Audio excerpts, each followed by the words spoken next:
To avoid learning anything, ask ChatGPT about the Euclidean algorithm. But remember, if you can do that, so can someone else making half your salary. Remember, don't solve problems, create solutions. Suppose we want to find the greatest common divisor of two numbers. Now, remember, we can assume anything we want as long as it's explicit. So, suppose the greatest common divisor of A and B is D. If D divides A and D divides B, what else can we conclude about D? So, remember, multiply, add, subtract, or divide, but don't divide. And also remember, definitions are the whole of mathematics. All else is commentary. So let's consider the product, sum, difference, and quotient of A and B. Since D divides A and D divides B, then our definition says that A is D times something and B is D times something. So the product is, which we can rewrite as, and so D divides the product. Since we're trying to find out more about D, this statement might be useful. We also note that if I look at their sum or difference, D divides the sum or difference. And again, since we're trying to find out more about D, this might be useful. And while we should avoid division, let's do it anyway. Since I know what A and B look like, I can look at their quotient. Since we're trying to find out more about D, but D has vanished, this quotient probably isn't useful. So again, remember, never divide.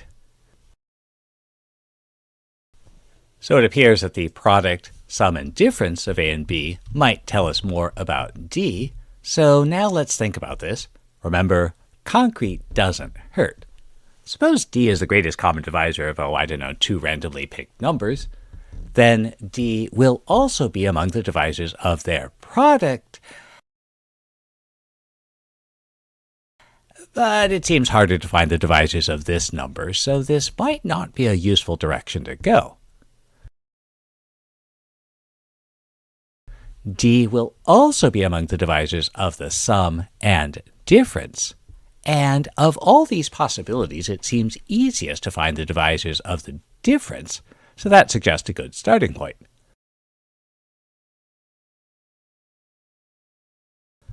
So let's find the GCD of, two very big numbers. If D divides both, then D will also divide their difference, which is. But the only numbers that divide 2 are 1 and 2 doesn't divide either number, so the GCD must be 1. And it'll be useful to introduce the following definition. If the greatest common divisor of two numbers is 1, we say that the numbers are relatively prime. And this leads us to a nice proof. Consecutive integers are relatively prime. Consecutive integers would be expressed as n and n plus 1. Let the greatest common divisor be D, then D must divide their difference, which is 1. But 1 is the only integer that divides 1, and so the GCD must be 1, proving our statement that the two consecutive integers are relatively prime. It seems that the smaller the difference, the easier it will be to find the potential divisors. So if D divides A and B, then D will also divide A minus B.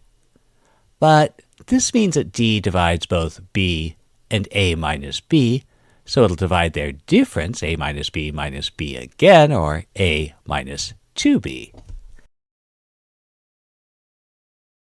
And in fact, D must divide every term of A minus B, A minus 2B, A minus 3B, and so on.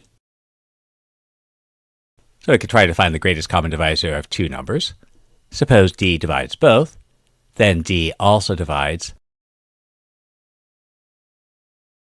the remainder when we subtract any number of 7651s. And the easiest to find the divisors of are the last one, because the only divisors of 7 are 1 and 7, and we find that 7 divides both. And now we can build an algorithm. Suppose d is the greatest common divisor of two numbers, where we'll assume that a is the larger.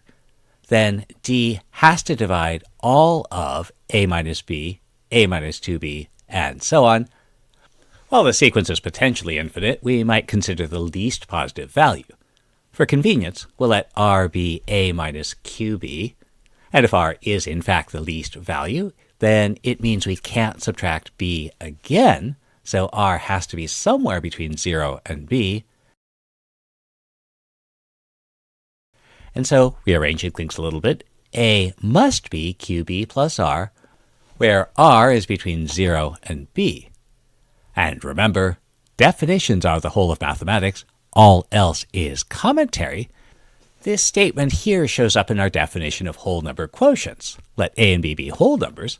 When we say that a divided by b is q with remainder r, then a is qb plus r, where q is a whole number and r is between 0 and b. This means that all of our analysis leads to the following. Suppose d is the greatest common divisor of a and b, where a is greater than b. Then d divides the remainder when a is divided by b. So we could find the GCD of these two numbers. We divide and find. And so the GCD must be one of the divisors of 74, which are... Since neither number is even, we can omit 2 and 74 as viable candidates. And we find that, and so 37 is the greatest common divisor. Or we could find the GCD of these two numbers. We'll divide. The GCD must be among the divisors of 35, which are... We find that 5 doesn't divide one of them, and neither does 7, so 35 can't divide it, and this leaves 1 as the greatest common divisor, so the numbers are relatively prime. And this leads us to the important question. All human progress comes from asking the same question. Can we do better? Let's see if we can improve this algorithm.